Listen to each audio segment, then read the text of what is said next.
तो गाइस हम जल्दी डिज्नी प्लस सीरीज में मून नाइट को देखने वाले हैं। इसे कई सुपर हीरो फैंस मार्वल का बैटमैन या सिंपली बैटमैन का कॉपी समझते हैं। तो अगर आपको मून नाइट की ओरिजिन स्टोरी नहीं पता तो आप आई बटन पर क्लिक करके या सीधे डिस्क्रिप्शन में जाकर देख सकते हैं। और इसके अलावा देखा बैटमैन को दी बैटमैन मूवी में, जो कि फैंस की उम्मीद से भी ज्यादा अच्छी निकली। और देखा जाए तो मून नाइट और डार्क नाइट में बहुत सी सिमिलरिटीज हैं, पर बहुत से डिफरेंसेस भी हैं। तो मैं हूं कमल और आज हम बात करने वाले हैं बैटमैन और मून नाइट के बीच की सिमिलरिटीज और डिफरेंसेस के बारे में। तो चलिए शुरू करते हैं।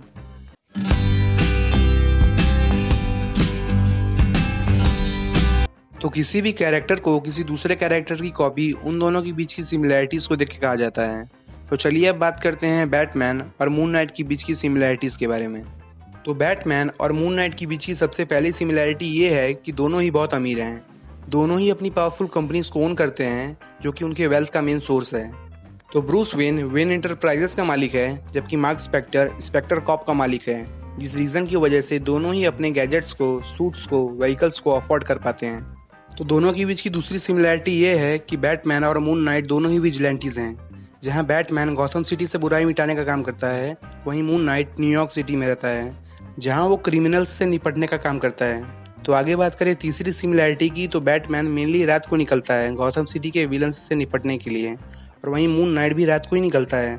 अब इसका रीजन ये है कि मून नाइट को पावर सी मून से मिलती है। अब आगे बात करें अगली सिमिलरिटी की, तो बैटमैन और मून नाइट दोनों ही अपने एडवांस टेक का यूज करते हैं लड़ाई में। जहां बैटमैन यूज करता है Batmobile, Batarang, Batcopter, bat planes.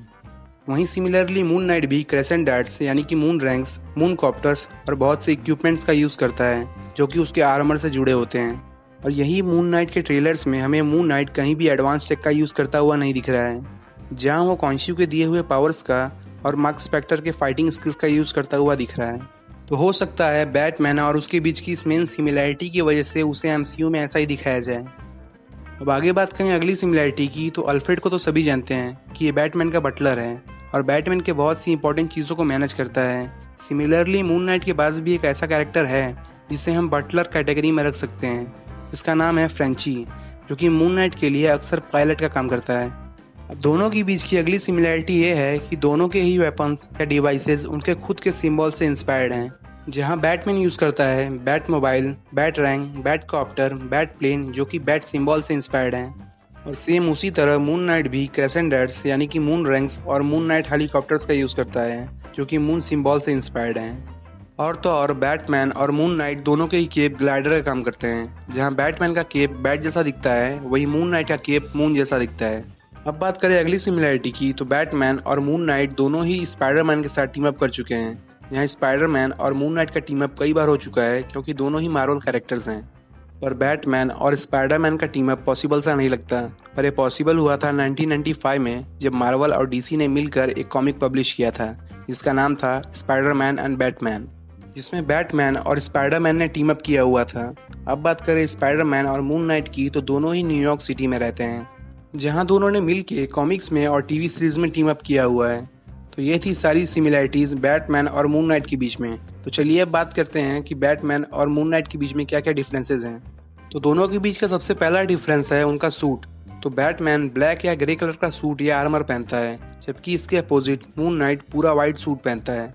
तो बैटमैन और मून नाइट दोनों के ही इन कलर्स के सूट पहनने के अलग अलग रीजन हैं। जहां बैटमैन ब्लैक या ग्रे कलर का सूट पहनता है, अब इसका रीजन ये है कि ब्लैक कलर अंधेरे में घुल मिल जाता है, जिससे क्रिमिनल्स बैटमैन को देखने के बाद सरप्राइज हो जाएं।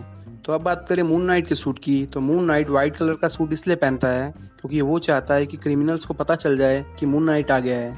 और अब बात करें मून नाइट के सूट के बारे में, तो इसे एमसीयू में थोड़ा अलग तरह से दिखाया जा रहा है। मून नाइट के ट्रेलर्स में मार्क स्पेक्टर ममिफिकेशन के जरिए मून नाइट में ट्रांसफॉर्म हो रहा है, पर फिर भी कलर तो व्हाइट ही है। और ये ट्रांसफॉर्मेशन मुझे बहुत अच्छा लगा। आपको कैसा लगा ये आप कमेंट में बता सकते हैं। तो चलिए बात करते हैं अगले डिफरेंस के बारे में, जो है ओरिजिन स्टोरी। तो बैटमैन की ओरिजिन चाइल्डहुड ट्रॉमा यानी कि बचपन के इंसिडेंट से जुड़ी हुई है, जबकि दूसरी ओर मून नाइट की ओरिजिन एक पर्सनल रिवेंज यानी कि बदले से जुड़ी है, प्लस उसमें मून गॉड कॉन्शियो का भी कनेक्शन है। और इसके अलावा बैटमैन की ओरिजिन में ब्रूस वेन के पेरेंट्स का मर्डर हो जाता है, लेकिन मून नाइट की ओरिजिन में मार्क स्पेक्टर को ही राहुल बुशमैन जान से मार देता है। तो अब बात करें अगले डिफरेंस की, जो कि बहुत छोटा डिफरेंस है, बिजनेस ऑब्जेक्टिव। तो ब्रूस वेन वेन एंटरप्राइजेस का मालिक है, जो टेक्नोलॉजी, सिक्योरिटी एंड साइंस पर फोकस करती है। जबकि मार्क स्पेक्टर स्पेक्टर कॉर्प का मालिक है, जिसे कहीं कहीं स्पेक्टर इंटरनेशनल गैलरी भी कहा गया है, जो आर्ट्स एंड हिस्टोरिकल आर्टिफैक्ट्स पर फोकस करती है। तो अब बात करें अगले डिफरेंस के बारे में, जो है पावर्स एंड एबिलिटीज। तो ये तो सभी को पता है कि बैटमैन के पास कोई सुपर पावर नहीं है, लेकिन मून नाइट के पास मून गॉड कॉन्स्यू के दिए हुए पावर्स हैं, जिसकी वजह से वो इमॉर्टल है और मून लाइट में उसकी पावर्स बढ़ जाती हैं। तो अगर आपने मेरी मून नाइट ओरिजिन वीडियो देखी होगी तो उसमें मैंने बताया था कि मून नाइट के पास कोई सुपर पावर नहीं है।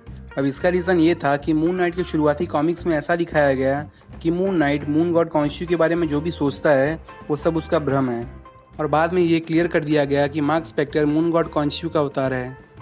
तो अब बात करते हैं अगले डिफरेंस के बारे में, जो है डिसोसिएटिव आइडेंटिटी डिसऑर्डर। तो ये मेंटल प्रॉब्लम मून नाइट को बैटमैन से अलग करता है, जहां बैटमैन को ऐसी कोई बीमारी नहीं है, लेकिन मून नाइट के पास इस बीमारी की वजह से बहुत सारी पर्सनैलिटीज हैं। तो अब बात करें अगले डिफरेंस की, जो है टीम वर्क।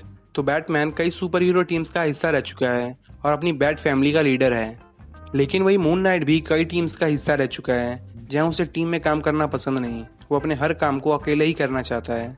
तो अब बात करते हैं लास्ट डिफरेंस के बारे में, जो है नो किलिंग पॉलिसी। तो इस पॉइंट को मैं सीधे और साधारण शब्दों में बताता हूँ, तो अब सुनो। तो जो इंसान बैटमैन के उसूलों को तोड़ेगा, बैटमैन उसको तोड़ेगा, और चाहे जितना ही मार ले उसको जान से तो नहीं मारने वाला।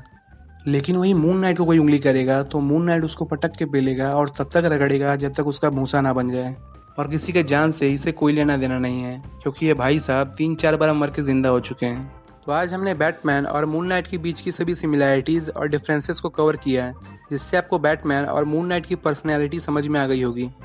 और इन पॉइंट्स के अलावा अगर कोई पॉइंट आपको पता है तो कमेंट बॉक्स में बताइए, और ये भी बताइए कि ये वीडियो कैसी लगी।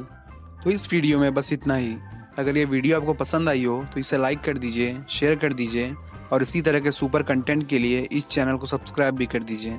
और देखते रहिए being super, and I will be back.